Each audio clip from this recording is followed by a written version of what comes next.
Muy buen día, bienvenidas y bienvenidos. El Instituto Nacional para el Federalismo y el Desarrollo Municipal de la Secretaría de Gobernación, en colaboración con la Cooperación Alemana para el Desarrollo Sustentable en México, GIZ, y el Instituto Mexicano del Transporte, les damos la más cordial bienvenida en nuestra quinta y última sesión del seminario Estrategias para la Mejora de la Logística Urbana.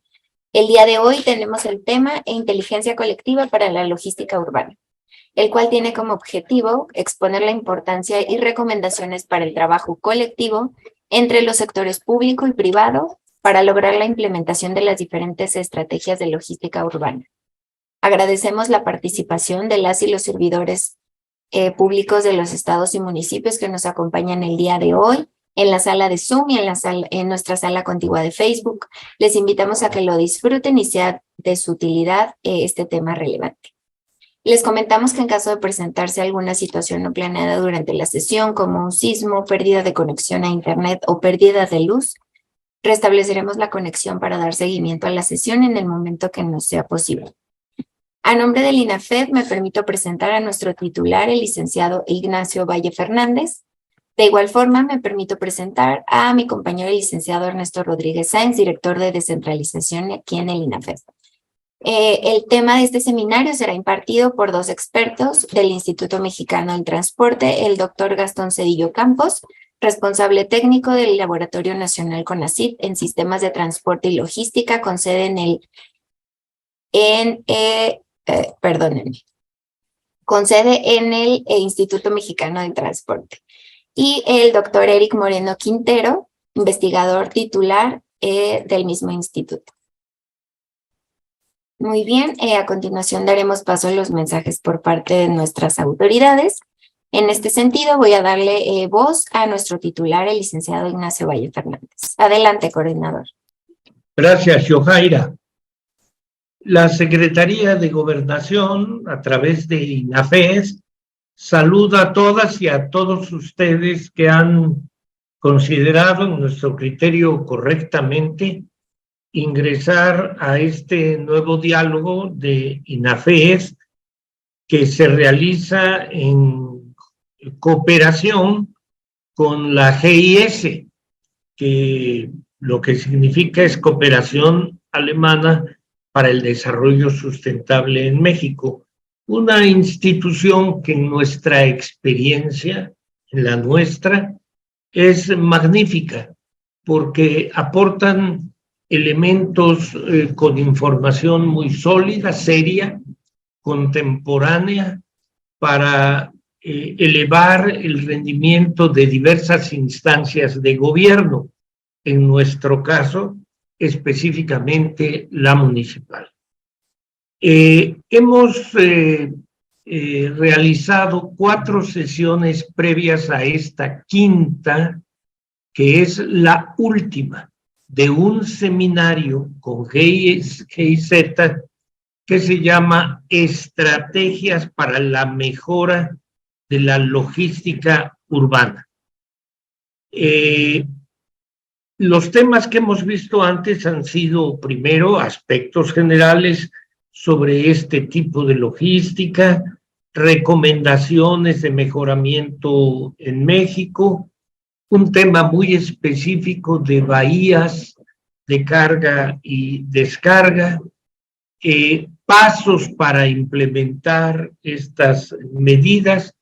Y el día de hoy, en la quinta y última sesión de este seminario, nos ocupamos del tema que se llama inteligencia colectiva para la logística urbana, o sea, para la mejoración en este campo. ¿Y qué es la inteligencia colectiva? Bueno, pues es una manera más específica de llamarle al trabajo inteligente y productivo que realiza un grupo de personas. Es el trabajo coordinado donde hay no nada más varias inteligencias, sino intereses diferentes, sentimientos diferentes, pero que tienen que encontrar una fórmula común para para dar con una solución que beneficie a todos. Un ejemplo muy sencillo de inteligencia colectiva es un equipo deportivo. Lo primero que se les pide es actuemos como equipo, pero más allá de un campo deportivo, la vida cotidiana exige que ciertos asuntos se resuelvan de manera común. En este caso, el mejoramiento urbano, como por ejemplo el de las bahías de carga y descarga que ya vimos en otra sesión, tienen mejoras no solamente en la fluidez del tránsito, sino en la economía, porque el transporte de bienes, mercancías y personas insume menos tiempo, se disminuyen los accidentes. Y si hay menos accidentes, indirectamente hay mayor seguridad y repercusiones en la salud física de la comunidad. Son muchos los elementos que intervienen. Por eso nos sentimos muy orgullosos, muy satisfechos, es la palabra en INAFED, de estar concluyendo este seminario porque sabemos que cuando se toman seriamente las recomendaciones que escuchamos, vamos mejorando poco a poco el funcionamiento de muchas ciudades en el interior de la República. Así como agradecemos la presencia y la intervención de las personas muy calificadas que nos ayudan el día de hoy, que es el doctor Gastón Cedillo, como ya se dijo, responsable técnico del Laboratorio Nacional de CONACYT, con sede en el Instituto Mexicano del Transporte, y el doctor Eric Moreno, que es investigador titular en este mismo instituto.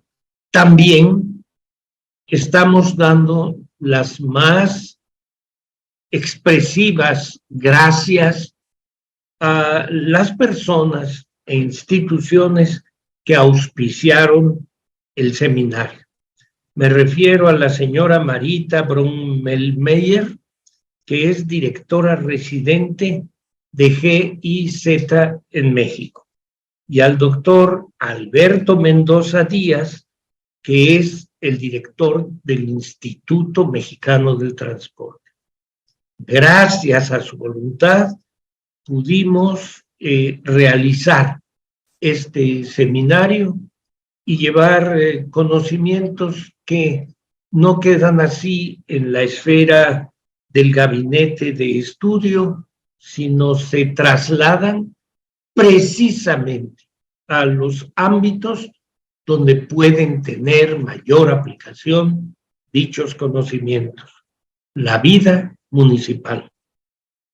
Por su atención, muchas gracias. Agradecemos el mensaje por parte de nuestro titular, el licenciado Ignacio Valle Fernández. Y pues ya para dar inicio con las ponencias, voy a cederle el uso de la voz al doctor Gastón Cedillo Campos, responsable técnico del Laboratorio Nacional CONACYT en Sistemas de Transporte y Logística, con sede en el Instituto Mexicano del Transporte. Adelante, doctor, puede activar su micrófono. Sí, muchas gracias. Bueno, primero que nada, pues desde luego quiero agradecer profundamente esta invitación que se ha hecho a participar por parte del Laboratorio Nacional de Sistemas de Transporte y Logística y el Instituto Mexicano del Transporte. Sin duda, como ya lo mencionó el licenciado Valle, el área de logística urbana es muy importante para mejorar la movilidad de la ciudad, pero más allá de eso, para mejorar la calidad de vida de los ciudadanos.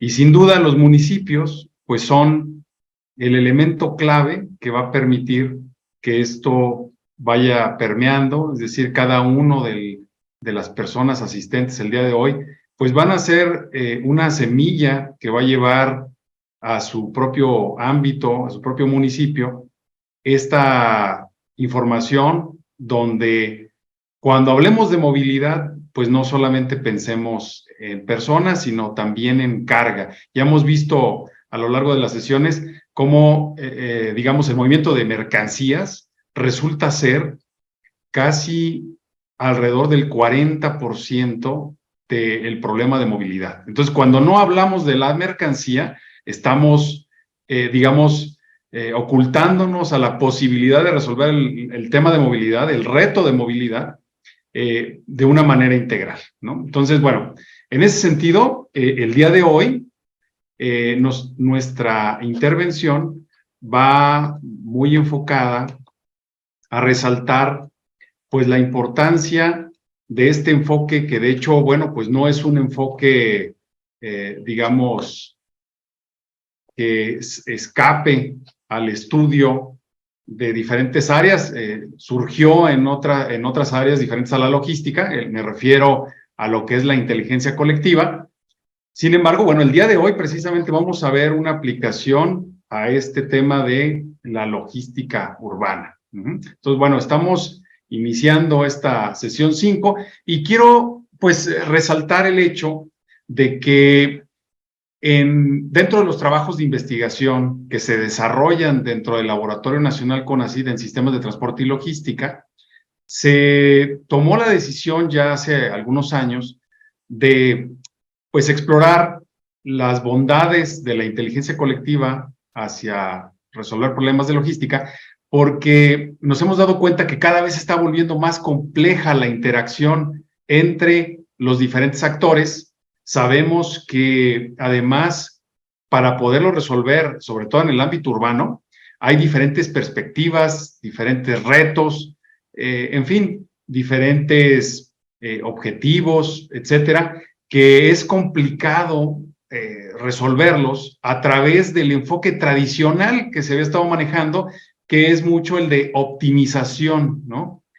Normalmente este enfoque de optimización, que tiene desde luego una gran complejidad y mucha utilidad, por más amplio que sea, pues desde luego hay algunos aspectos de la condición humana que quedan fuera de esa modelación, y es ahí donde puede complementarse a través de un enfoque amplio, transversal, de inteligencia colectiva. El día de hoy tengo el gusto de ser acompañado por un colega y amigo, el doctor Eric Moreno Quintero, quien va a participar en la segunda fase de esta presentación. Entonces, en una primera fase voy a presentar, digamos, un poco lo que significa resolver un problema de logística urbana desde el enfoque de inteligencia colectiva, y luego el doctor Eric Moreno nos va a mostrar un caso muy concreto y muy interesante de esto que es inteligencia colectiva a través ya de una modelación. Parece que va a ser muy interesante, así que sin más, pues vamos a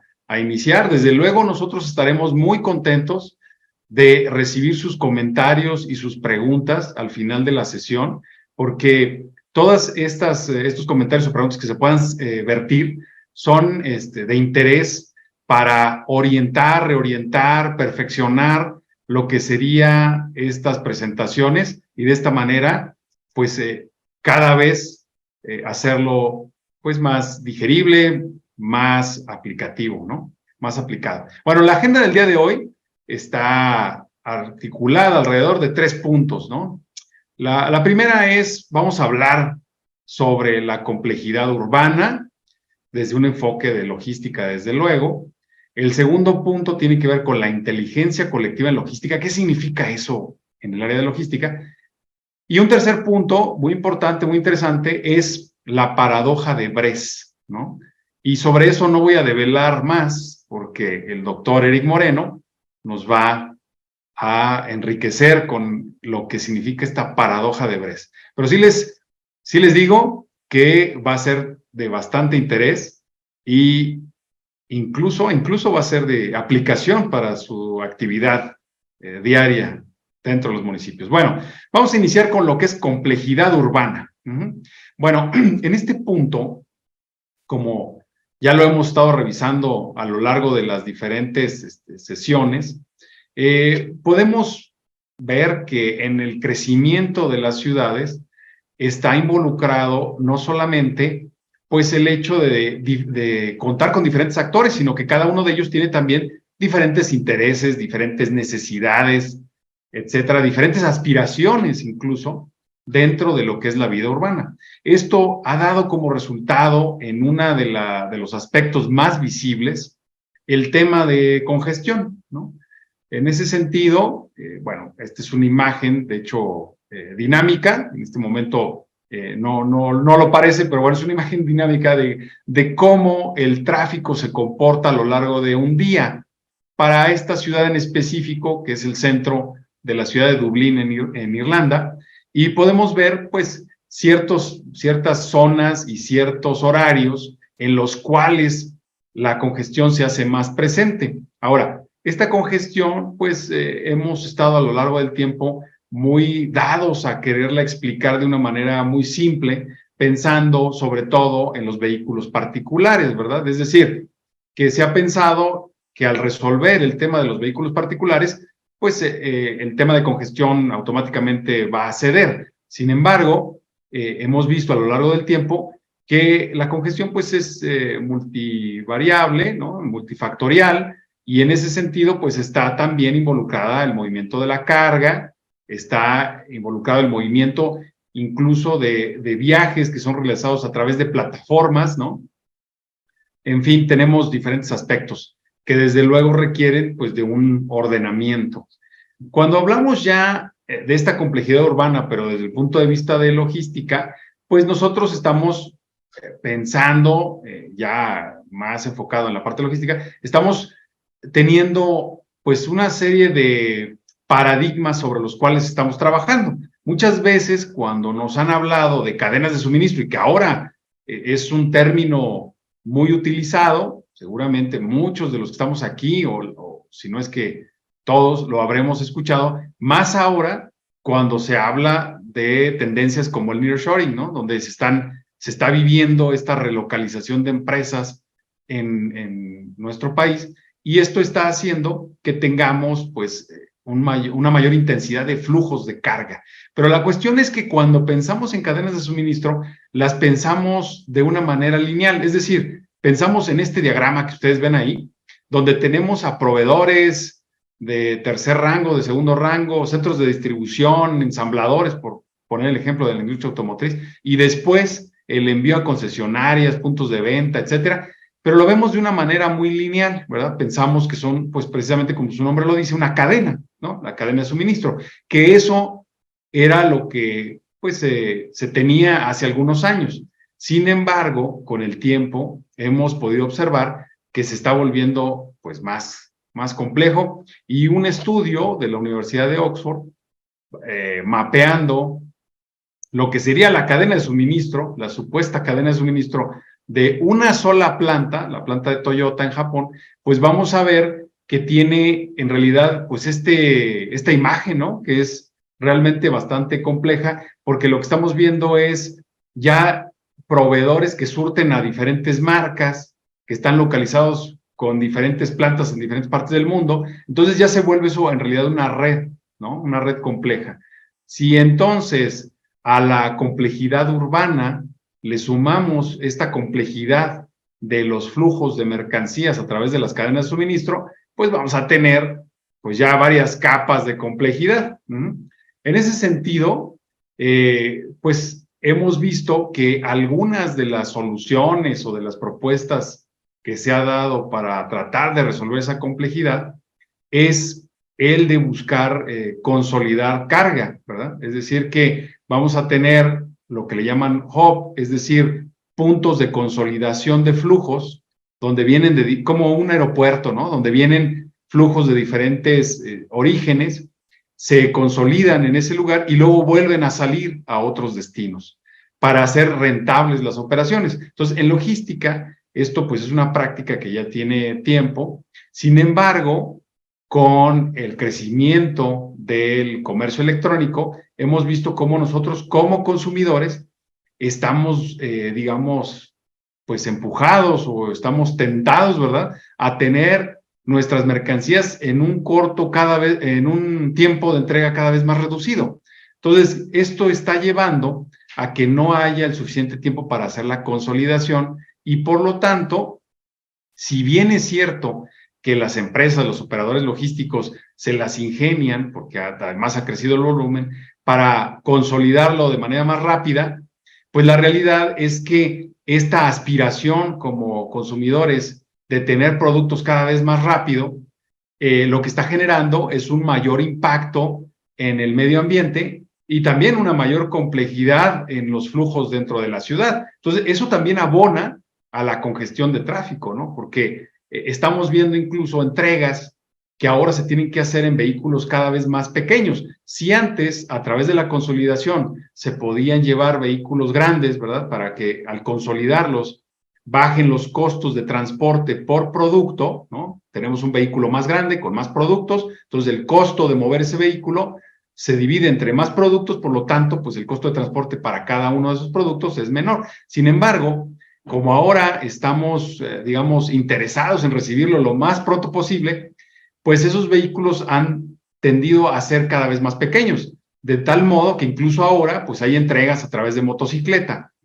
Y eso lo que hace es tener un mayor número de vehículos de menor tamaño, pero con mayor frecuencia, ¿verdad?, para hacer las entregas. Eso también está abonando a la congestión. Bueno, esto para decirles entonces que se trata de un tema, la logística urbana, de un tema no solamente público-privado, sino incluso donde el consumidor final está involucrado en esa situación.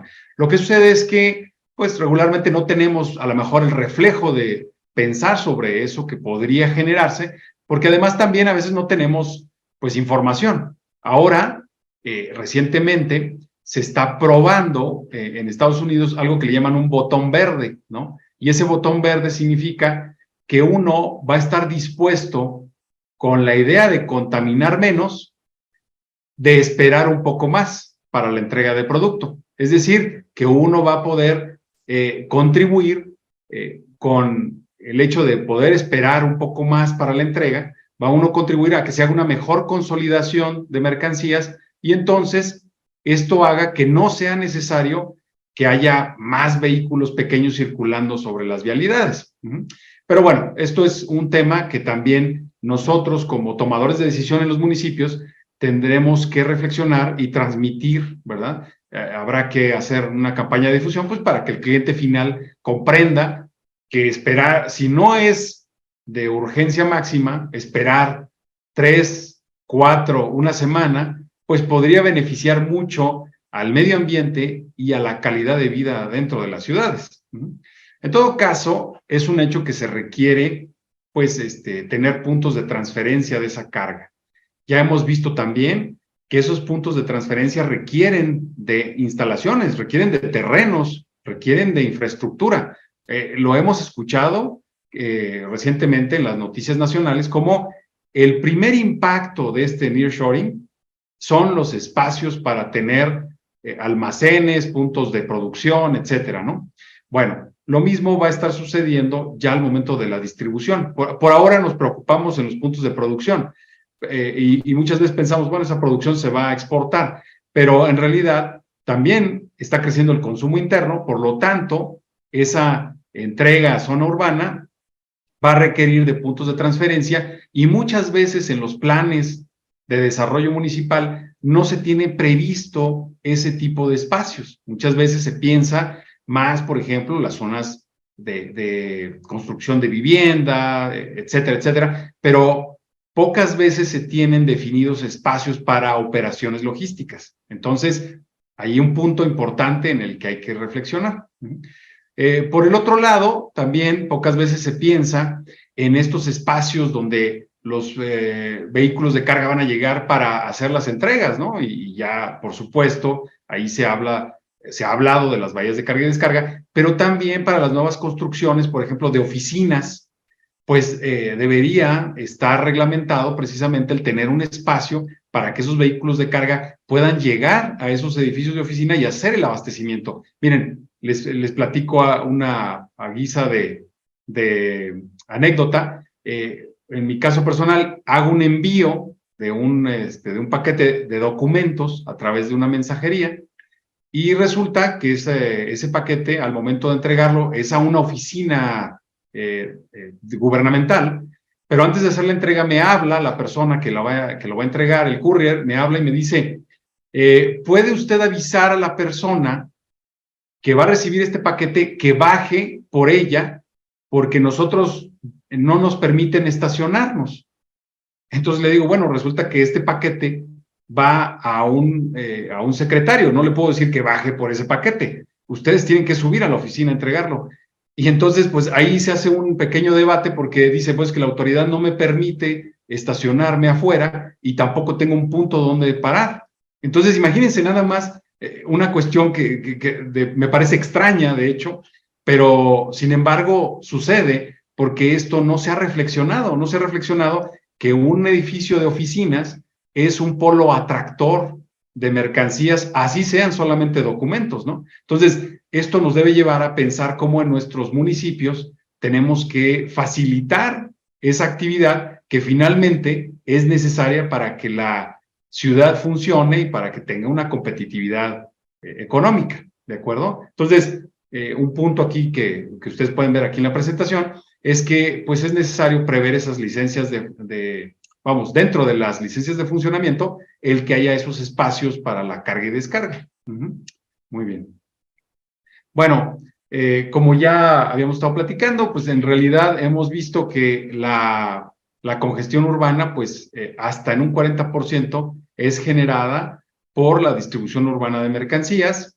Alrededor del 20% de la contaminación por CO2 es derivada de este flujo de mercancías en zona urbana y hasta el 30% de los costos de transporte de las cadenas de suministro se derivan de esos desplazamientos. O sea, este costo, por ejemplo, de lo que yo les comentaba, un vehículo que se quiere acercar para hacer una entrega, pero que no se puede estacionar, tiene que estar buscando dónde pararse, tiene que hacer una llamada, tiene que una persona continuar conduciendo mientras otra baja, etcétera. Todo eso son sobrecostos que al final, aunque pareciera que no, pues tienen que ser pagadas por el consumidor final, porque eso, pues, vamos, no va a ser asumido por el negocio, tiene que ser pagado por alguien, y entonces eso va incrementando los costos de lo que sería el servicio, ¿de acuerdo? Ahora, un tema interesante, lo pongo aquí porque un colega, precisamente de un municipio, me hacía esta reflexión, me dice, bueno, es cierto que cuando se habla de la movilidad, no se habla de las mercancías, y decía, tal vez es porque las mercancías no votan y también porque los ciudadanos no tenemos todavía una visión sistémica de la movilidad. O sea, vemos lo que es evidente, que en este caso serían los vehículos particulares, otro tipo de cosas, pero por alguna extraña razón no alcanzamos a ver que dentro de la misma vialidad también hay vehículos de carga y que obviamente, pues al ocupar espacio y no permitirles hacer la operación de manera eficiente, pues están generando o contribuyendo a esa congestión y por lo tanto al estrés de la ciudad, que eso también en ocasiones no se ve, pero eso es otro aspecto importante, ¿no? El estrés que se genera al ciudadano al no tener vialidades fluidas y que tarde o temprano terminan en mayores conatos de violencia, etcétera, porque pues estamos viviendo esa presión diariamente. Ahora, esta complejidad, si lo queremos poner de una manera simple, porque en realidad hay muchos más factores, pero hay dos elementos importantes que pueden coadyuvar a resolverlo, y en este caso es el sector público y el sector privado. Esto, pues no es una conclusión que hayamos tenido en México a partir de los trabajos que hemos estado realizando. En realidad, es una conclusión que se ha confirmado una y otra vez desde países avanzados donde han estado buscando resolver este problema, llámese Francia, llámese Alemania, llámese Estados Unidos, Canadá, por supuesto en México. Por su parte, normalmente el sector público toma pues una posición en la que dice, bueno, yo soy el encargado de gestionar la red vial, yo tengo a mi cargo los procesos de gobierno, Por lo tanto, yo tengo el control de lo que es el espacio público urbano. Entonces, yo decido qué se debería o qué no se debería hacer en la ciudad. Esto, viéndolo por el lado positivo, pues es una responsabilidad que preocuparía mucho a los ingenieros, a los arquitectos de la ciudad, en cómo hacerlo cada vez mejor. Pero también sabemos que en ocasiones se toma como esa oportunidad de ejercer un control sobre el bien público y no forzosamente, pues para agilizar procesos. Por el otro lado tenemos al sector privado, que tiene los medios humanos y materiales, también los espacios de transferencia, las flotas de vehículos, etcétera, para brindar ese servicio que sería el proveer de las mercancías que los ciudadanos requieren para su vida diaria. También hay desde este enfoque que podría ser, oye, el trabajo que estoy prestando, los productos que estoy ofreciendo, además de ser un negocio, pues también son un servicio, ¿no? Finalmente son necesarios para la vida diaria, pero hay dos enfoques. Una es, yo voy a buscar hacerlo de manera individual, ganándole a mi competencia.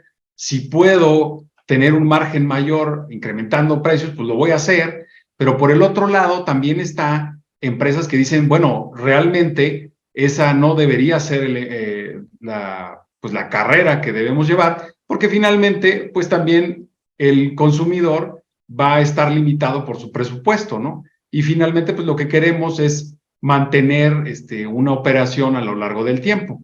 Entonces, aquí digamos, cada uno puede tener un enfoque positivo o negativo, pero la realidad es que ninguno de los dos de manera aislada puede resolver el problema de la fluidez en la logística urbana. Estamos hablando entonces de que el sector público estaría buscando normalmente lo que sería una economía urbana competitiva y sostenible. Por el otro lado, el sector privado, el sector público está buscando esta economía urbana competitiva y sostenible en beneficio del ciudadano.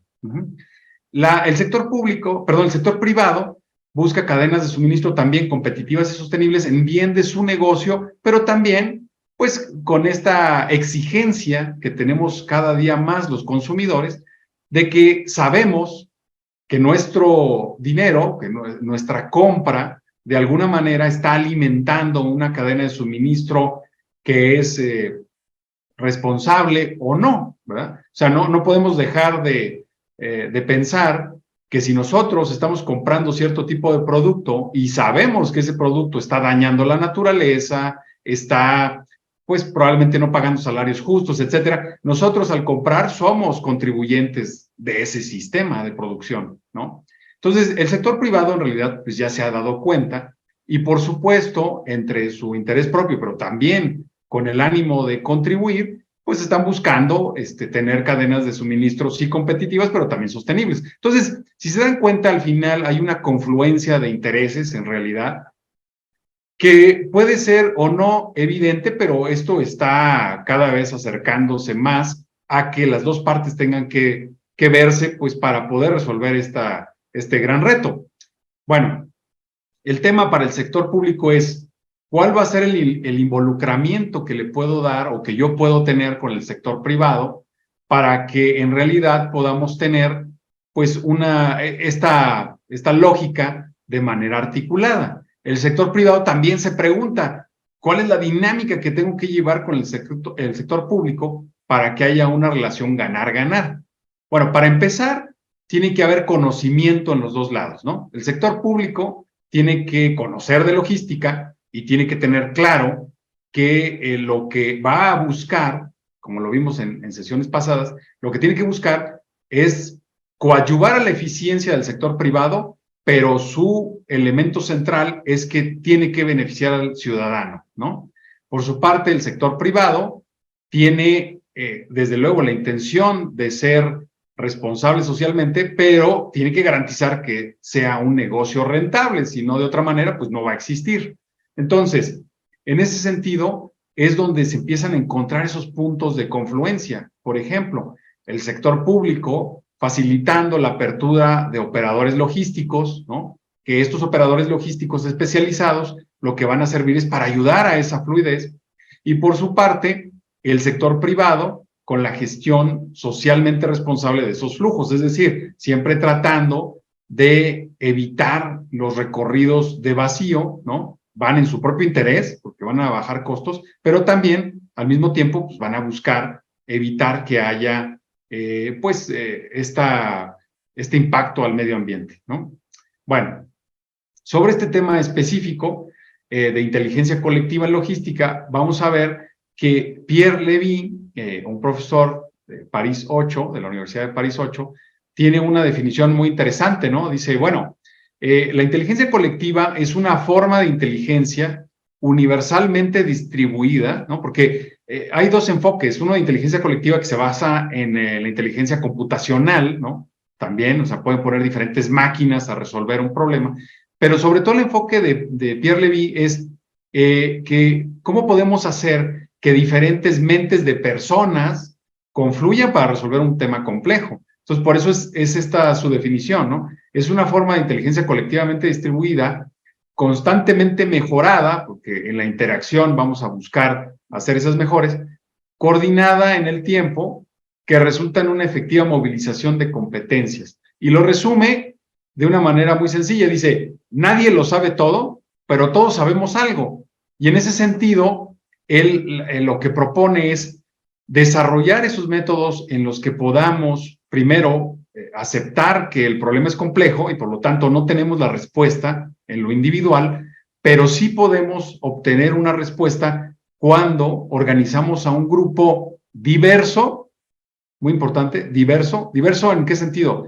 En el sentido de que no puede haber solamente arquitectos, solamente ingenieros, solamente sociólogos, diverso en cuanto a perfil profesional, diverso en cuanto a edades, diverso en cuanto a, digamos, la forma en la que estamos viviendo en la ciudad, es decir, cuál es nuestro rol dentro de la ciudad, porque cada uno va a tener algo que está viendo, ¿no? Probablemente no tenga la respuesta completa, pero está viendo una parte de la respuesta. Por eso es importante involucrarlos. Ahora, una definición más específica para inteligencia colectiva en logística es la capacidad para co-crear, y esa es la clave, co-crear, es decir, yo no voy a tener la solución, tengo que aprender a trabajar con otros actores para encontrar esa solución. Entonces aquí hay un elemento ya muy importante donde me está sugiriendo que la solución no va a ser encontrada solamente por el sector público, solamente por el sector privado, solamente por la sociedad civil. No, tenemos que trabajar para co-crear esas soluciones a desafíos logísticos complejos a través de la sinergia con un grupo diverso de personas. Pero además, ese grupo diverso de personas son miembros de un ecosistema de organizaciones, o sea, pertenecen a diferentes organizaciones y idealmente, o sea, lo que tenemos que buscar es que compartan información, conocimiento y prácticas de una manera ordenada. Para eso es que entonces que hay estas mesas de diálogo. Por ejemplo, en Barcelona tienen el Comité Técnico de Logística Urbana, donde se reúnen cada mes personas de la ciudad, en este caso sería el equivalente a los municipios, ¿no? Especialistas del municipio, especialistas de la ciudad, de la sociedad civil y de la academia, ¿no? De tal manera que es un grupo, digo, no tiene por qué ser amplio, pero sí diverso, donde puedan discutir, digamos, sobre qué pasos tienen que dar de manera conjunta y escuchar los diferentes enfoques. Todo esto es para alcanzar un desempeño conjunto que no podrían lograr de manera individual. Entonces, sí es un tema de paradigma importante porque hemos estado acostumbrados a tratar de resolver, a tratar de avanzar de manera individual, pero la realidad es que los problemas se están volviendo tan complejos que si deseamos llegar en realidad lejos, pues vamos a tener que hacerlo de manera colectiva. Es decir, puedo avanzar rápido de manera individual, pero si lo que quiero es llegar lejos, pues vamos a tener que hacerlo en conjunto. ¿De acuerdo? Bueno, un caso aplicado, ¿no? Aquí va a decir, bueno, pues ya nos explicaste un poco de qué se trata, pero a ver, yo quiero ver esto, pues cómo funciona de manera real. Bueno, resulta que para celebrar el 40 aniversario del Internet, la agencia DARPA, que es una agencia del Pentágono en Estados Unidos, para esta agencia lo que se dedica es a probar nuevos enfoques y nuevas tecnologías. Bueno, dijo, vamos a probar lo que es la inteligencia colectiva en la sociedad.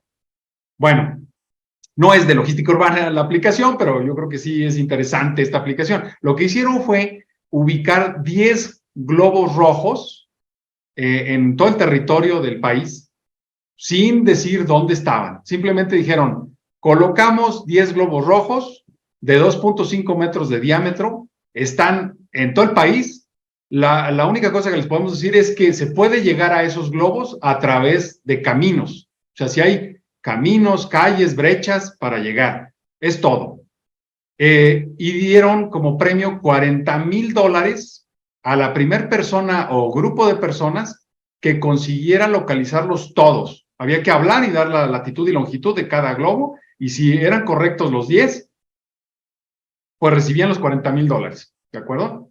Bueno, aquí regularmente abro el micrófono, no sé si nos dé tiempo porque a lo mejor se hace muy amplio, pero normalmente abro el micrófono para decirles, pues, ¿cuánto tiempo creen? A lo mejor pueden dejarlo en el chat, por favor, y decir, bueno, a ver, ¿cuánto tiempo creen que tardaron quienes ganaron, ¿no? Ahora, aquí, ustedes consideran, dentro de las preguntas, ustedes consideran, bueno, ustedes consideran primero que fue una persona o que fue un grupo de personas. Ahora, acuérdense, aquí, antes de la respuesta, bueno, ya alguien nos dijo que un grupo, efectivamente, antes de que nos den la respuesta sobre tiempo, piensen que en ocasiones perdemos las llaves de la casa o una pluma en la casa y tardamos semanas en encontrarla, ¿eh?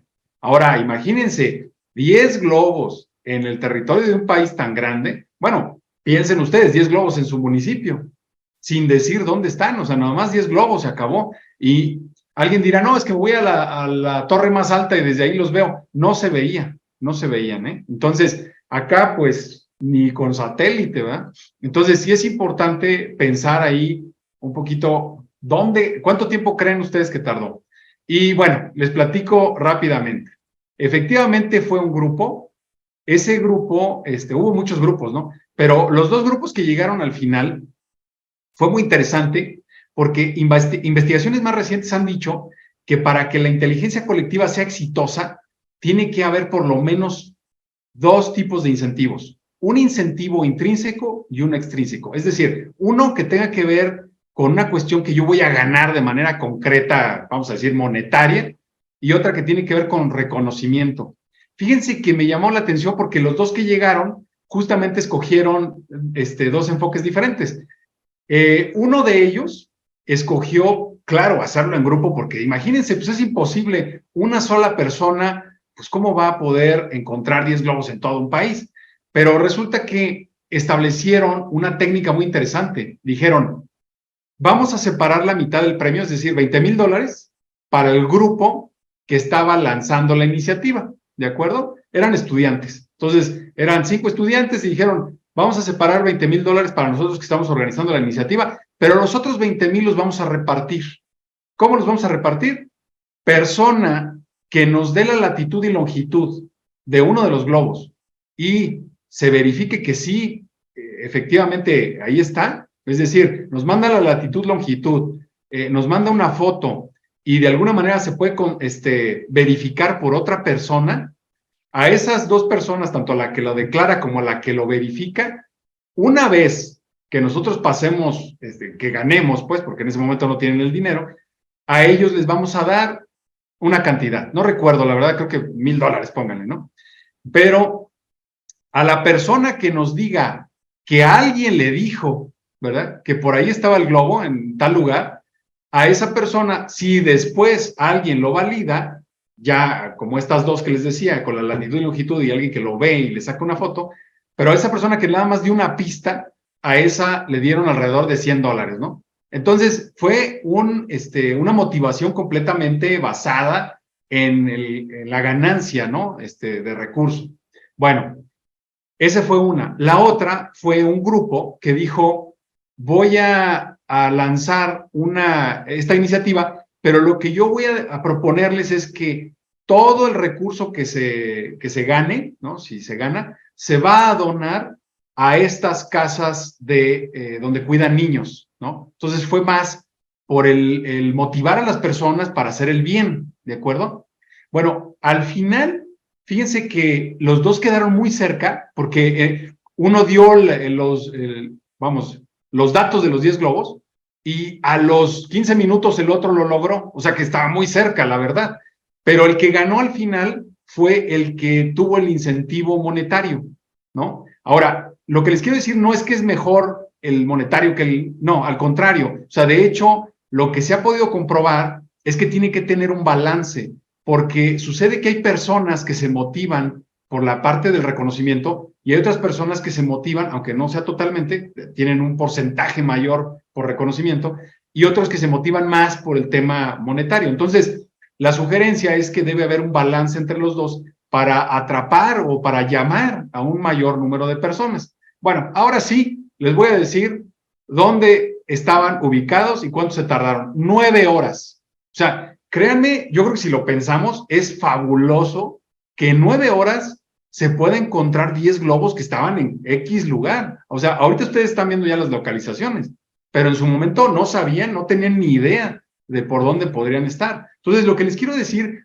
el enfoque de inteligencia colectiva es muy poderoso, pero es muy importante de 3 cosas. Una, tiene que estar bien definido el objetivo. No podemos lanzarlo así nada más, ¿no? Tenemos que definir claramente el objetivo. Tenemos que comunicarlo adecuadamente y de manera sencilla. Y el tercero es, tiene que haber incentivo intrínseco y extrínseco para que un mayor número de personas se interese.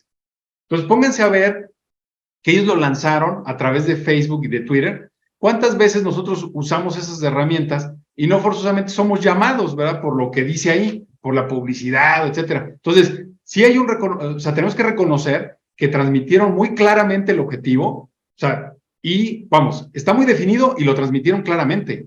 Eso hizo que la gente se movilizara y entonces en 9 horas pudiera obtenerse ese resultado. Esto ha servido para muchas cosas, entre ellos la alerta Amber, que, por ejemplo, en Estados Unidos funciona a través de los celulares. Cuando ya se confirma por parte de la autoridad de que hay una desaparición, todos los celulares a ciertos kilómetros a la redonda reciben una alerta. Todos, completamente, reciben una alerta, suena muy fuerte el celular y uno puede ver en el celular la información de la persona que se desapareció. Gracias a eso, en minutos, máximo horas, logran encontrar a las personas. Entonces, creo que esto se puede aplicar a muchas cosas y en logística urbana, pues no se diga, ¿no?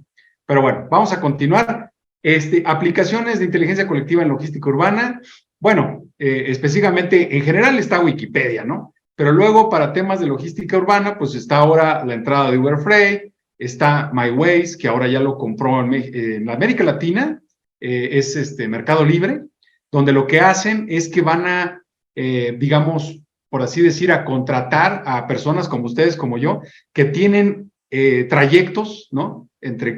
O casa, trabajo, uno los registra y cuando hay un paquete que entregar, uno puede pasar a recoger ese paquete y uno entregarlo y a uno le pagan por hacer esa entrega, ¿no? Entonces están utilizando, vamos, la persona que se inscriba, cualquier ciudadano puede ser una persona que entrega aprovechando sus viajes que hace cada día. Eso me parece interesante porque pues son vehículos menos que van a estar en la vialidad y persona que puede obtener un ingreso extra por hacer una actividad que pues al final podría ser pues lo que le queda en el mismo trayecto.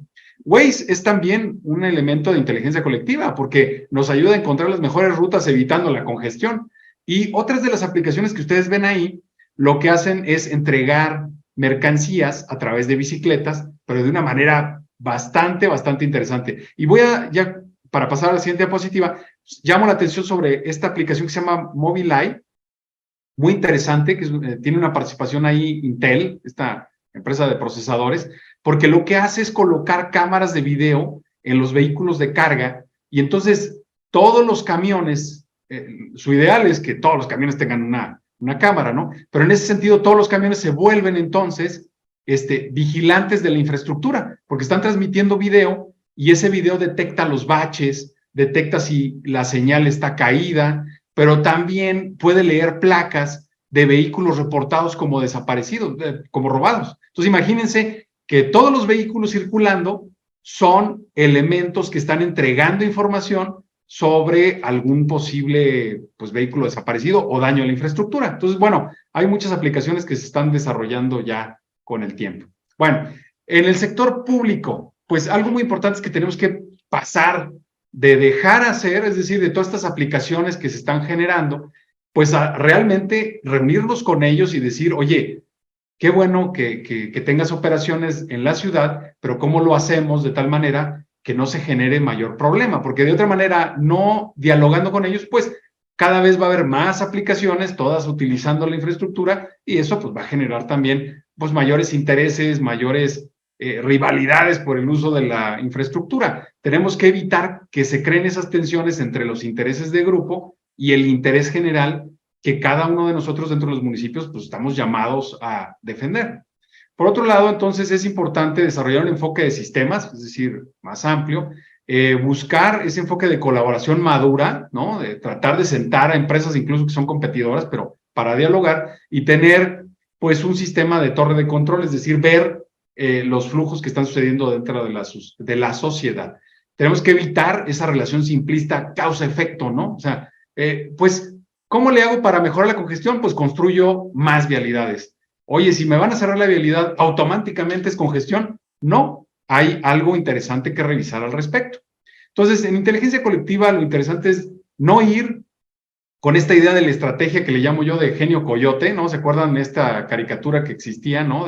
Donde el coyote siempre trataba de atrapar al correcaminos, entonces pensaba que el camino más directo era el mejor, ¿verdad? Sin embargo, pues y seguimos pensando así, ¿eh? Tenemos nuestro objetivo, planeamos ese gran cambio, desarrollamos un programa operativo, implementamos y supuestamente lo vamos a lograr. Pero cuando estamos hablando de seres humanos, donde tenemos diferentes formas de ver las cosas y diferentes intereses, la mejor estrategia es la inteligencia colectiva. O sea, vamos a reunirnos, vamos a identificar cuáles son esos problemas, a partir de ahí vamos a prototipar una solución, es decir, vamos a pensar, esta es la solución, pero no pensando que es la solución máxima y final, sino, mira, creo que esta puede ser una solución y vamos a lanzarla de manera piloto, o sea, en un espacio controlado, y vamos a establecer los límites a ese prototipo de solución, llevamos nuestro piloto, aprendemos, generamos datos, vemos por qué sí funciona, por qué falla, lo mejoramos y lo podemos probar varias veces antes de decir, ¿sabes qué? Sí, esto es una solución. Una vez que tenemos la solución, la llevamos de manera masiva, es decir, ahora sí la aplicamos a toda la ciudad y eso es más probable que nos permita atrapar, en este caso nuestra ambición sería el correcaminos, si ya habremos probado esa solución de manera controlada para ver qué funciona y qué falla. Esto es pues simplemente lo que hicimos cuando les platicaba en aquella ocasión lo que estábamos probando con bahías de carga y descarga, porque justamente lo que hicimos es un piloto para probar si realmente podíamos tener una solución. Bueno, en este momento les dejo con mi compañero, el doctor Eric Moreno, quien nos va a platicar de la paradoja de Bres. Voy a dejar de compartir para darle oportunidad a que él pueda presentar sus diapositivas y van a ver ustedes cómo hay ciertos comportamientos contraintuitivos, diríamos, que en realidad pues tienen un impacto muy fuerte y que deberíamos implementarlos o abordarlos de otra manera. Mi estimado doctor Eric Moreno, tienes el uso de la palabra, abre tu micrófono y adelante, por favor. Ok, ¿sí me escuchan?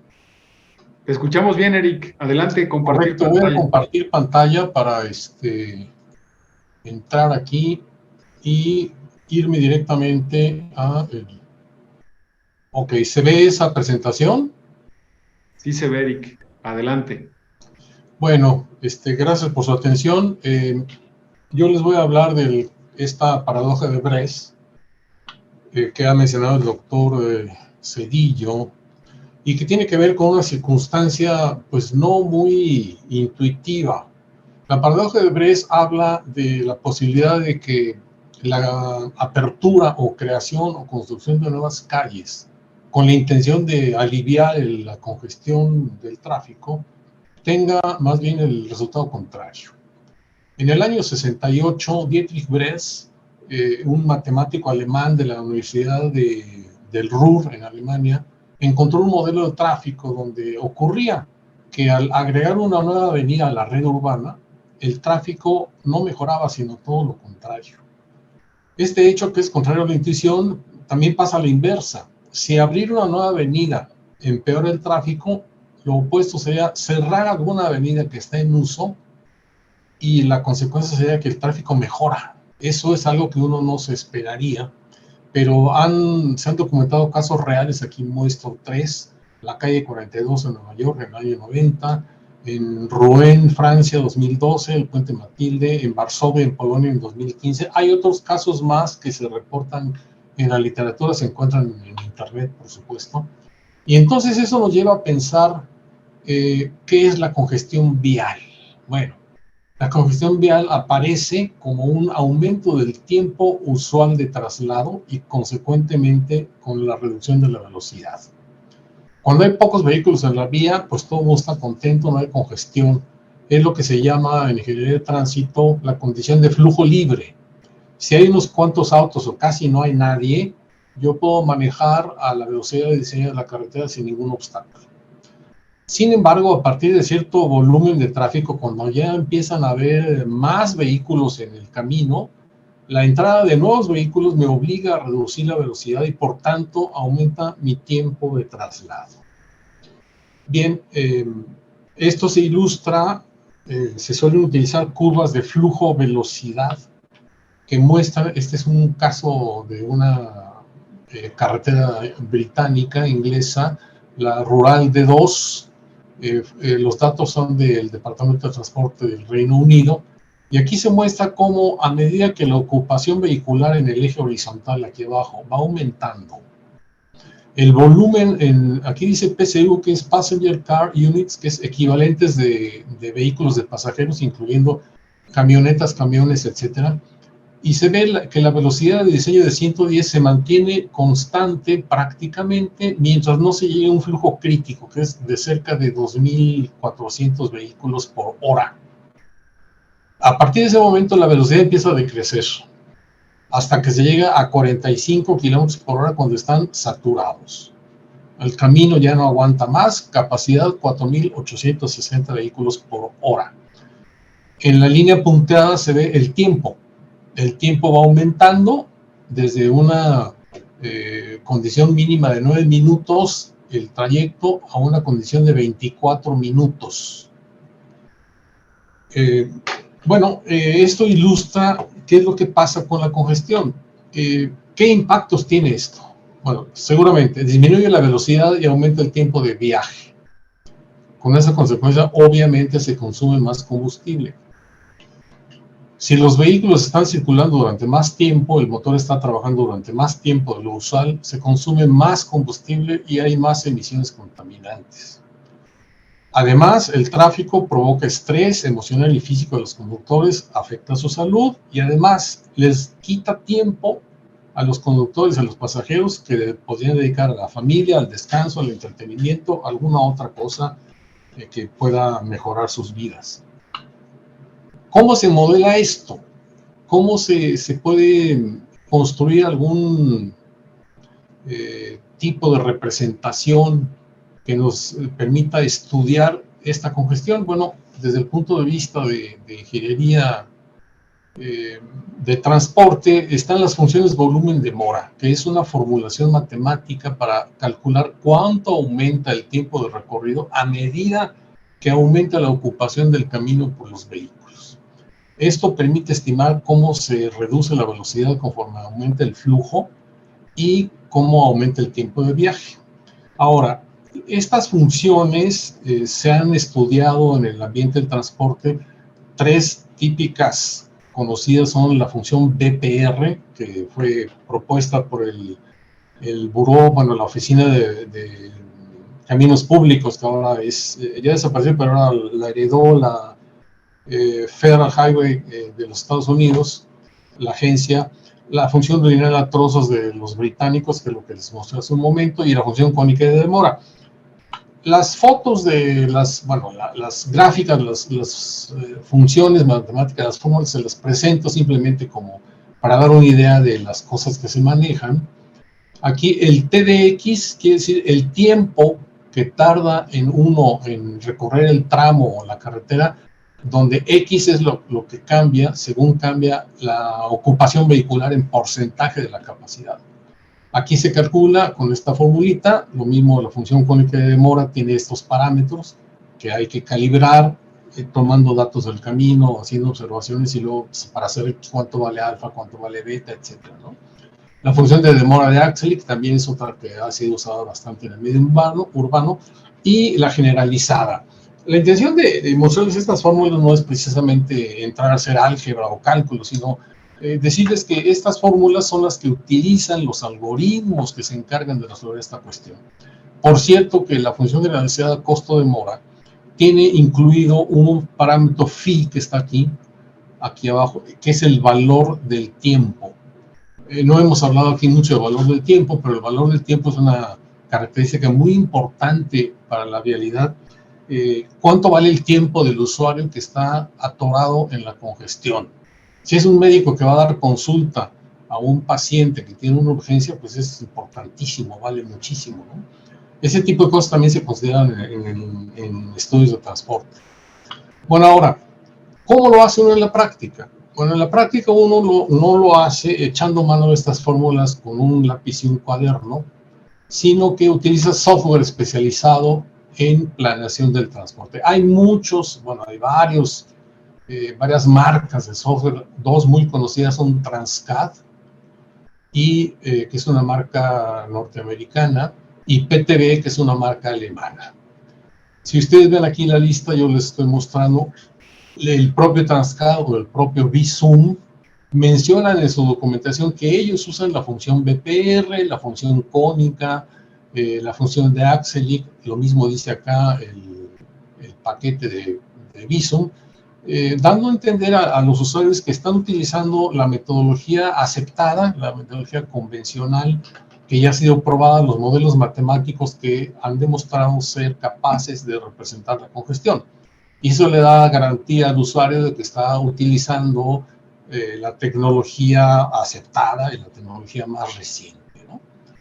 Estos paquetes en general funcionan de maravilla, pero son caros. Son muy caros y a veces una institución tiene que justificar la compra por el beneficio que traen los ejercicios de planeación para decidir dónde se abren nuevos caminos, dónde se modernizan, dónde se cancelan, en fin. Pero bueno, les comento esto no tanto para hacer publicidad, sino para decirles que hay más paquetes. Aparte de eso está el N2, el Cube y otros más que si ustedes pueden buscar en la red, van a encontrar varios. Pero bueno, yo les comento estos dos que son más o menos conocidos por nosotros. Y bueno, bien, una propuesta. La función BPR es la más clásica y tradicional y la que usan como caballito de batalla estos paquetes de cómputo. Acá en el IMT hicimos alguna aproximación a los parámetros alfa y beta de la función y encontramos esta propuesta. Estos son los valores numéricos de los parámetros y aquí están las curvas del comportamiento de cómo aumenta el tiempo a medida que se llena la carretera, ¿no? Lo mismo para el tiempo de traslado, se ve cómo se reduce el tiempo. Una cosa básica es que la curva azul que representa las autopistas disminuye menos rápidamente que las otras, porque en una autopista el acceso está confinado. Bueno, y finalmente vamos a la paradoja de Bress. Esta es el artículo original del 68, está aquí en alemán, pero el resumen está en inglés. Y en pocas palabras lo que dice el amigo Bress es que hay un ejemplo donde una ampliación de la red de caminos causa la redistribución del tráfico que resulta en mayores tiempos individuales del recorrido para los autos, algo que no se esperaba. En 2005 se reeditó en la revista Transportation Science, que es fundamental en estudios de transporte, y aquí hay un ejemplo, una red, hay que moverse desde el nodo A hasta el nodo Z y hay varios caminos, por la izquierda, por afuera, por la derecha o utilizando el camino central. Bueno, aquí están las condiciones de circulación, bueno, y hay dos soluciones. Por ejemplo, cuando el flujo es de 2, digamos que son 2.000 o 20.000, en miles o en decenas de miles, la mejor ruta es de ABCZ, que es A, B, luego hacia C y luego hacia Z, que tarda 52 minutos. Pero si el flujo aumenta a 6, ya no pasamos por el medio, ahora hay que ir por los dos extremos, ABZ o por el extremo derecho, con 83 minutos. Estas son las condiciones óptimas, se hizo un ejercicio de optimización matemática, y esa es la sugerencia, por dónde deben de circular. La pregunta es, si esto es matemáticamente correcto, ¿ocurre en el tráfico espontáneamente? La respuesta es no. ¿Por qué?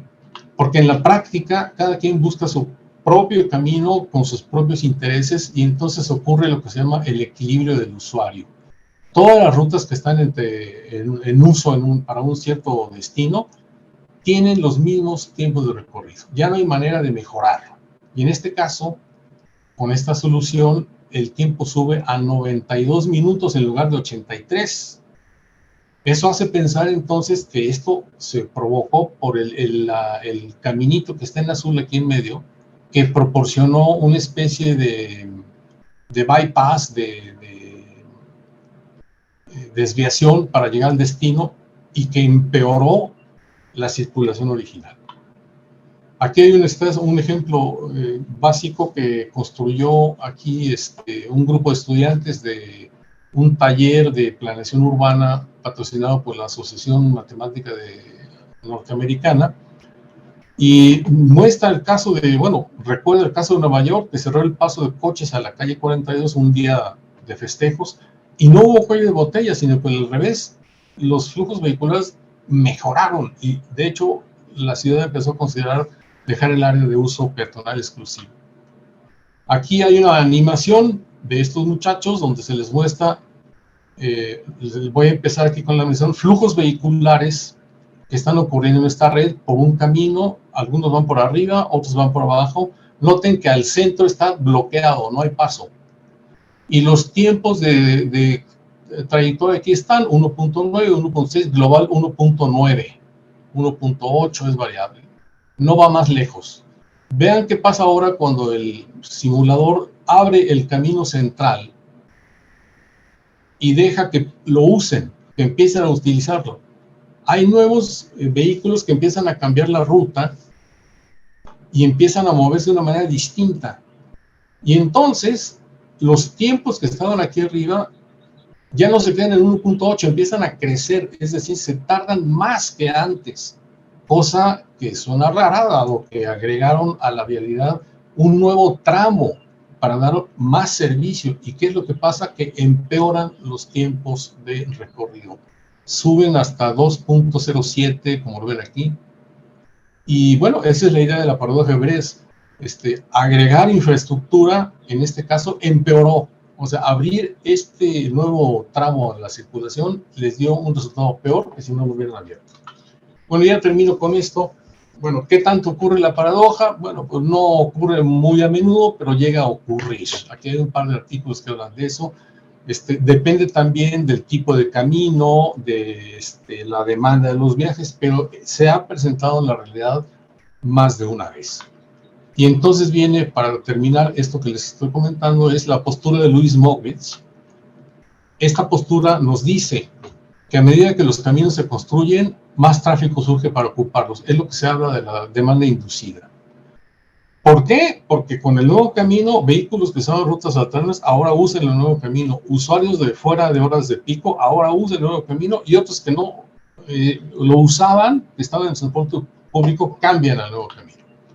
Y entonces, bueno, la postura no dice que no se construya, sino que si se va a construir hay que atender al sistema de tráfico completo. Y bueno, Mogwitz menciona justamente que el argumento original es correcto. Incrementar la capacidad vial en condiciones de congestión puede empeorar la situación debido a la interacción entre el transporte público y privado, y la consecuencia relevante final es que una condición necesaria para mejorar la fluidez es aumentar la calidad del transporte público.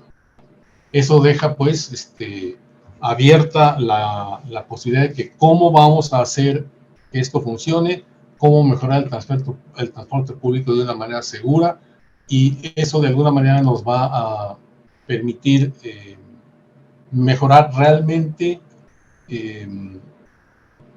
la congestión que nos está agobiando, ¿no? Bueno, déjenme ver que ya me perdí aquí donde estamos. Cancelar. ¿Dónde estamos? Creo que ya. No sé si me falta algo. Ok. Disculpen el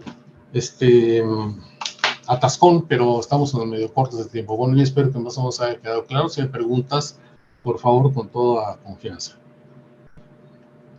Claro que sí, doctor. Muchísimas gracias al doctor Gastón Zedillo Campos y al doctor Eric Moreno Quintero por estas ponencias. Y bueno, nuevamente agradecemos el interés de las autoridades municipales y estatales que nos acompañan el día de hoy. Igualmente, sí, los comentarios de algunos participantes, como Zaida Mira, que dice interesante curso, nos enseña y nos lleva a reflexión. Que todo trabajo que se hace en equipo siempre da mejores resultados. La inteligencia colectiva es la base para ello. Hay que ponerla en práctica. Muchas gracias por esta capacitación a los ponentes. Muchísimas gracias. Y pues bueno, le voy a dar el uso de la voz al licenciado Ernesto Rodríguez Sáenz, director de descentralización en el INAFED, para que nos haga unos comentarios finales. Adelante, licenciado.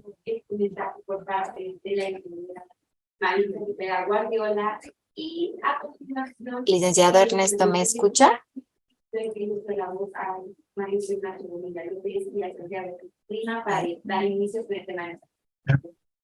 Gracias, muy amable. Perdóneme, adelante. ¿Qué tal, amigos, amigas? ¿Cómo están? Bienvenidos. Muchas gracias por acompañarnos. La verdad es que este ha sido un cierre genial. No me queda otro adjetivo de este seminario de logística urbana. Y, por supuesto, me sumo a los agradecimientos y a las felicitaciones que está haciendo la gente en el chat, tanto para el doctor Gastón Zedillo Campos como para el doctor Eric Moreno Quintero, ambos miembros destacadísimos del Instituto Mexicano del Transporte, que es un organismo de la Secretaría de Comunicaciones y Transportes del Gobierno de México. Y por supuesto, quisiera un poco en lo que hago este pequeño comentario, invitarlos a que hagan sus propios comentarios. La verdad es que les agradeceríamos que nos den algún comentario, sobre todo la gente que nos pudo seguir a lo largo de las 5 sesiones, Gastón, doctor Eric, 5 sesiones en las cuales quisiéramos que nos dejaran por ahí algún comentario sobre pues esto que siempre les comentamos, ¿no? Les preguntamos qué les pareció, si es algo que ustedes pudieran aprovechar para su trabajo cotidiano, alguna retroalimentación a estas exposiciones que, como ustedes vieron, pues son exposiciones de punta. Es lo primero que quisiera destacar, doctor Gastón Zedillo, doctor Eric Moreno. Si algo hemos pretendido con este tipo de seminarios es justamente acercarles a ustedes un conocimiento que complemente a la información básica que mis compañeros y compañeras presentan en la capacitación del INAFED en cuanto a reglamentos, en cuanto a finanzas, en cuanto a servicios públicos, pues que esa información se complemente con este tipo de exposiciones, que la verdad es lo primero que quisiera reconocer, doctor Eric, doctor Gastón, pues son presentaciones de vanguardia. Es una información de vanguardia, son herramientas de vanguardia, son herramientas que nos hacen pensar en cómo las podemos aprovechar quienes somos directores de desarrollo urbano, de planeación, de servicios públicos, de obras, de catastro incluso, ¿no? Y que esa invitación que nos hacían tanto el doctor Moreno como el doctor Gastón Zedillo, de, bueno, pues hay una complejidad urbana, y frente a esta complejidad urbana, cómo aprovechar esas herramientas que el día de hoy nos comentaron ambos investigadores del Instituto Mexicano de Transporte, y sobre todo que partían de estos supuestos, Gastón, sobre todo tú que nos hacías este comentario, de que el tema de logística urbana no está contemplado así en términos generales, no es un tema que esté contemplado en las reglas del juego municipal, no está en los planes municipales, no están los programas, no están los programas de desarrollo urbano,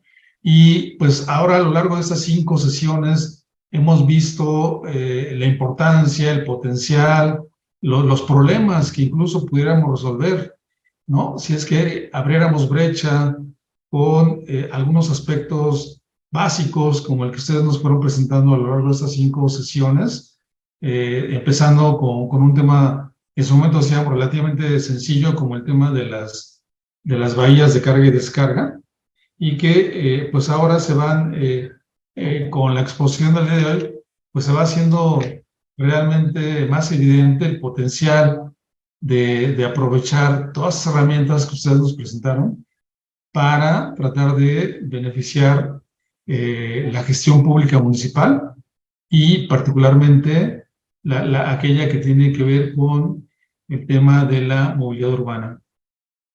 Entonces, esto es lo primero que yo quisiera destacar y agradecer a ustedes. Y también quisiera aprovechar este momento para agradecer a otros investigadores excelentes que nos acompañaron y que hicieron posible ese seminario, a la doctora Carolina Santos y al maestro Salvador Herrera, ambos de la Cooperación Alemana para el Desarrollo Sustentable, la GIZ, porque como decíamos al inicio, amigas, amigos, este seminario fue posible gracias a la gran disposición de las autoridades tanto de la GIZ como del Instituto Mexicano del Transporte, a quienes pues nos sumamos a este reconocimiento que hacía al inicio nuestro coordinador, tanto a la señora Marita Brommelmayer, que es la residente, la jefa principal de la GIZ en México, la directora residente, y al doctor Alberto Mendoza Díaz, director general del Instituto Mexicano del Transporte, por habernos brindado esta oportunidad de contar con el tiempo valiosísimo. ¿Cuánto cuesta su tiempo, Gastón, Eric? Fíjense nada más en términos de esto, ¿cuánto cuesta el tiempo de estos dos grandes investigadores que están ahorita a la disposición de las autoridades municipales de este país? Eso creo que también vale la pena reconocerlo, destacarlo, ¿no? Y esto, pues sin duda alguna, es algo que nos debe de llenar, pues primero de agradecimiento, segundo de orgullo, porque son dos grandes investigadores mexicanos que están poniendo sus herramientas a la disposición de todos ustedes. Y por supuesto, no dejo de lado el tema de, pues central de esta ocasión, ¿no? La inteligencia colectiva, como ya nos la explicaron, es como esta gran sinergia de todos los actores involucrados, no solo del gobierno. Doctor Eric, doctor Gastón, pues nos mostraron que cada vez es más evidente que el gobierno solo ya no puede, el gobierno solo ya no justifica una intervención en situaciones tan complejas como esta de movilidad urbana, y pues en buena medida es esta invitación a sumar, a abrir, a hacer estos espacios de diálogo transversal, colectivo, con todos los actores que están involucrados en unos procesos tan básicos como este de la entrega de mercancías, ¿no? Ahí están el sector privado, el sector público, la academia, la sociedad civil, todos estos que pues nos podemos ver beneficiados o al mismo tiempo perjudicados por decisiones tan elementales como esta de que nos decían, ¿no? Abrir una calle. ¿Alguien de ustedes en su municipio, por ejemplo, hace uso de este tipo de herramientas para hacer sus esquemas, sus programas de desarrollo urbano? ¿O cómo le hacen cuando piensan en abrir alguna calle en sus respectivos municipios, ¿no?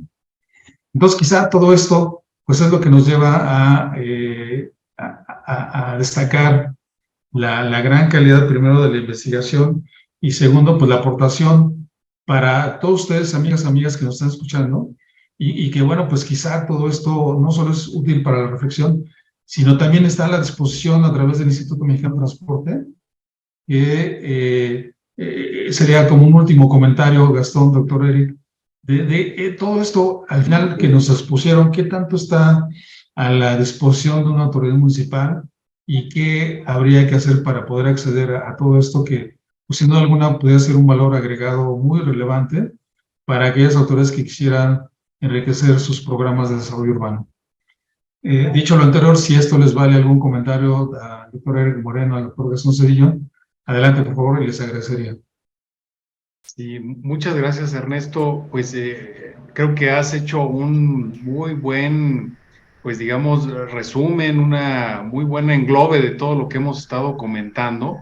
Y efectivamente, creo que un elemento clave es para llevarnos, digamos, a entender que los problemas cada vez son más complejos. Definitivamente va a ser muy difícil que un especialista, por muy bueno que sea, tenga la solución a esta diversidad de retos. Entonces creo que la habilidad que habría que cultivar por parte de las administraciones, digamos, los funcionarios, sería pues cómo articular las diferentes competencias y cómo articular ese diálogo con los diferentes actores. Esto no implica que tiene que ser algo masivo, ¿no? Porque de pronto a veces cuando hablamos de esto nos han preguntado y nos dicen, bueno, pero va a ser complicado tomar decisiones con 40, 50 personas. No, o sea, no forzosamente tiene que ver con un volumen, tiene que ver más bien con una diversidad. Por ejemplo, para el grupo de bahías de carga y descarga, cuando iniciamos, el grupo era de 9 personas, pero fue interesante porque una vez que esas 9 personas entendieron qué era lo que buscábamos, fíjense, incluso había gente de empresas competidoras, pero una vez que entendieron bien hacia dónde queríamos ir, visitamos el lugar donde íbamos a ser el piloto, que en ese caso fue el centro histórico de Querétaro, se sintieron realmente involucrados con el hecho de que podían generar un cambio para bien de las operaciones que se daban en esa zona. Bueno, cuando sentimos que ese grupo estaba consolidado, se empezó a abrir a otros actores, actores que tenían que ver con el proyecto y que podrían ayudar a desarrollarlo. Entonces, no necesariamente tiene que ser algo masivo, pero sí algo donde vayan los actores adecuados, que estén convencidos de lo que se está haciendo y a partir de ahí lanzar el proceso. Ahora, yo creo que aquí el doctor Eric Moreno nos dará su retroalimentación, pero fíjense, viendo la presentación del doctor Eric Moreno, de hecho, la primera vez que estábamos conversando sobre eso, me hizo pensar sobre las zonas peatonales, ¿no? Que cuántas veces se ha dicho que si se cierra una vialidad, pues va a generar más congestión. Hay que saber cuál es la que se va a cerrar, ¿verdad? Ese es el gran punto. Pero como ya vimos en la paradoja de Brest, en estos casos reales, pues ha habido momentos en los que se ha tenido que cerrar y resulta que las rutas alternas facilitan más el flujo que las vialidades que estaban habilitadas para ese desarrollo, ¿no? Entonces, bueno, yo creo que sí hay que abrir la perspectiva, saber que las soluciones pueden venir de diferentes áreas, de otras personas, etcétera. Entonces, sí hay que tratar de ir hacia adelante con esta metodología de la inteligencia colectiva. Por parte del IMT, por supuesto, estamos a la orden para facilitarles alguna colaboración al respecto. Yo creo que algo muy importante será precisamente transmitir lo que es la metodología de la inteligencia colectiva y ahí probablemente haya otro proyecto interesante de colaboración, ¿verdad? Con el INAFET, en fin, eso lo estaremos revisando, pero ustedes siéntanse con la libertad o la confianza de si tienen alguna duda o pregunta, pues acercarse, el IMT siempre va a estar a su disposición para ello. Doctor Eric Moreno, no sé si quisieras agregar algo más al respecto de... Bueno, muy brevemente, completando lo que decía el doctor Zedillo, y en relación con lo que yo les presenté, que es una postura conocida en los estudios del transporte, la creación de nuevas infraestructuras va a atraer a usuarios que antes no habían contemplado su uso. De hecho, se planea para sacar la congestión de un lugar, pero los usuarios que no estaban involucrados con eso, de pronto aparecen y se meten. Entonces, bueno, una idea relativamente moderna es muy difícil de aplicar por cuestiones políticas, es la idea de cobrar por el uso de la infraestructura, como pasa en el segundo piso en la Ciudad de México. Y pese a eso hay mucha gente que lo paga porque sí vale. Ahí es donde entra el concepto de valor del tiempo. Cuando hay urgencia y no estoy dispuesto a desperdiciar mi tiempo en una congestión, pago. Ahora, no todo el mundo puede pagar. Y una solución alterna es tomar muy en serio lo de ofrecer alternativas a los usuarios en tramos relativamente cortos para que tengan acceso a una ciclopista. Sacar algunos de la circulación con una infraestructura ciclopista seria, segura, firme, con buena conectividad, etcétera, ¿no? Y últimamente ha aparecido otro fenómeno curioso en transporte, se habla de micromovilidad.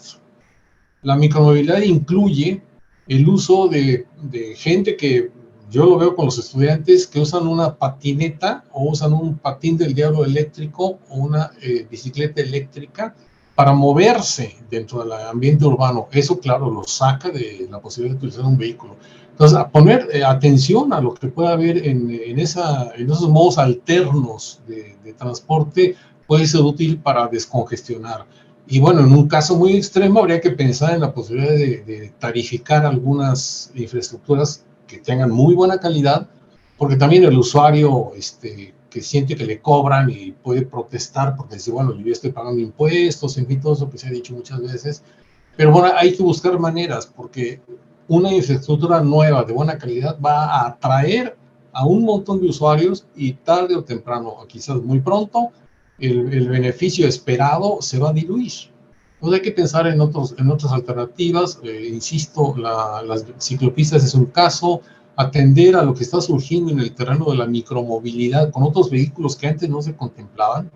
Yo doy clases en la Facultad de Ingeniería de la Universidad Autónoma de Querétaro y veo, hay muchachos que llegan a clases en su patín, cosa que antes no se contemplaba. Hay que tener espacio para ellos. Afortunadamente ahí hay un circuito ciclista que es muy respetado y eso ha liberado espacios en el estacionamiento. Ha habido algún avance, ¿no? Entonces, esa clase de cosas. Y finalmente, bueno, si tienen algún tiempo libre por ahí, algún día, pues yo los invito a que puedan curiosear en las publicaciones del IMT que están en línea, quizás algún tema sea de su interés, y por supuesto, como dijo el doctor Zedillo, estamos abiertos, y el instituto siempre ha estado abierto a la colaboración con las autoridades municipales, pues para buscar proyectos de interés mutuo o para apoyar a la gente en la toma de decisiones. Así que, pues, aquí estamos para ello, ¿no? Muchas gracias. Y amigos, amigas, por favor, tómenles la palabra. Reitero esta idea de cuánto vale el tiempo de estos dos doctores, grandes investigadores mexicanos, pues con toda la investigación que ya han hecho y cuánto de esto pueden aportar a los programas de desarrollo urbano de ustedes. Gastón, Eric, quisiera pedirles un último comentario sobre lo que ustedes quisieran aportar y sobre dos últimas intervenciones que nos llegan al chat. Una de ellas haciendo la reflexión de, bueno, ¿y cómo le pueden hacer a esto de motivar la inteligencia colectiva si hay un recambio continuo en las administraciones? Y dos, la pregunta dice del arquitecto Laira Costa, si esa inteligencia colectiva es como para las ciudades o también se puede aplicar para otras áreas como los polos de desarrollo. Muchas gracias, Ernesto. Miren, quería simplemente dar dos temas antes de argumentar la respuesta. Una es que están invitados, todos están invitados a que nos visiten en el IMT. Nosotros recibimos frecuentemente visitas de funcionarios federales, estatales y municipales los viernes, ¿no? Entonces, ahí está la invitación por si nos quieren conocer. Es un campus de 80 hectáreas, es único en América Latina, entonces yo creo que vale la pena que en México lo conozcamos. Se van a quedar sorprendidos de los laboratorios que tenemos y todo lo que podemos hacer. Por el otro lado, también quería hacer énfasis en lo que comentaba el doctor Eric Moreno. Fíjense que el tema de las ciclovías, en las ciudades que lo están haciendo, ustedes lo pueden ver, París hace algunos años no tenía ciclovías, ahora la mayoría se mueve en la zona central en bicicleta y ha detonado el desarrollo de empresas de entrega de mercancías, o sea, las startups de entrega de mercancías han crecido enormemente, entonces incluso puede ser un eje para el desarrollo de nuevas empresas y competitividad de sus ciudades, o sea, realmente puede tener unas salidas inimaginables, el mejorar la movilidad, el cambiar la forma de moverse.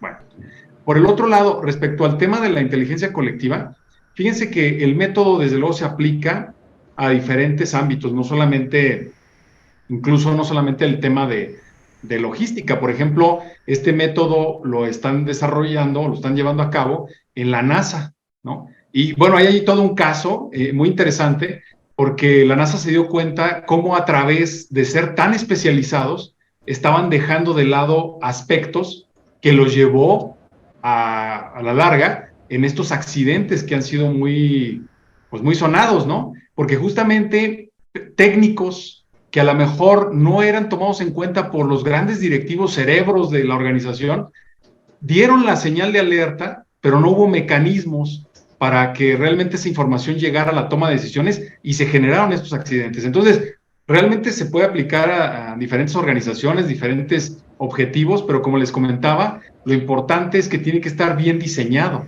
porque si se lanza solamente participemos todos, pero sin el objetivo claro ni bien comunicado, pues eso puede generar incluso más caos y cuando no llegue a un resultado, pues frustración, ¿no? Entonces, sí es importante implementar adecuadamente esta lógica de inteligencia colectiva. Pues ya les comentaba, se puede aplicar a diferentes aspectos y no recuerdo si hay otra pregunta, una primera pregunta. Me parece que con esto nos has apoyado suficientemente con los temas. Gracias. No, al contrario, Gastón, y créanos, amigos y amigas, que por nuestra parte, pues la verdad es que nos vamos no solo alegres, sino satisfechos con esta exposición que el día de hoy nos brindaron el doctor Gastón Cedillo Campos, responsable técnico del Laboratorio Nacional CONACYT en sistemas de transporte y logística, con sede en el Instituto Mexicano de Transporte, que están en Querétaro, para responder muy rápido a una pregunta que nos hacían ahí en el chat. Así es que quien guste aprovechar y hacer esta visita que nos ofrece el doctor Gastón, por favor tómenle la palabra. Y al doctor Eric Moreno Quintero, investigador titular del Instituto Mexicano de Transporte. Doctor Eric, doctor Gastón, pues a los dos realmente les apreciamos que nos hayan expuesto el tema inteligencia colectiva para la logística urbana el día de hoy. Y como decía, pues sumar esos agradecimientos a la doctora Carolina Santos y al maestro Salvador Herrera de la Cooperación Alemana para el Desarrollo Sustentable, la GIZ y el Instituto Mexicano de Transporte hicieron posible ese seminario, Estrategias para la Mejora de la Logística Urbana. Y a todos ustedes, amigos, amigas, agradecerles que nos hayan acompañado en estas 5 sesiones. Si alguien nos quiere brindar un comentario adicional, se los vamos a agradecer. Tendremos una retroalimentación posteriormente y sin duda alguna, pues todos sus comentarios son bienvenidos. En nombre de la Secretaría de Gobernación, en nombre del INAFED y de nuestro titular, el licenciado Ignacio Valle Fernández, les agradecemos, apreciamos que se hayan hecho un espacio en su agenda y nos vemos en la próxima. Que tengan una gran tarde. Doctor Gastón Cedillo, muchas gracias. Doctor Eric Moreno, muchas gracias. Y a todo el equipo del INAFED que hace posible esta colaboración.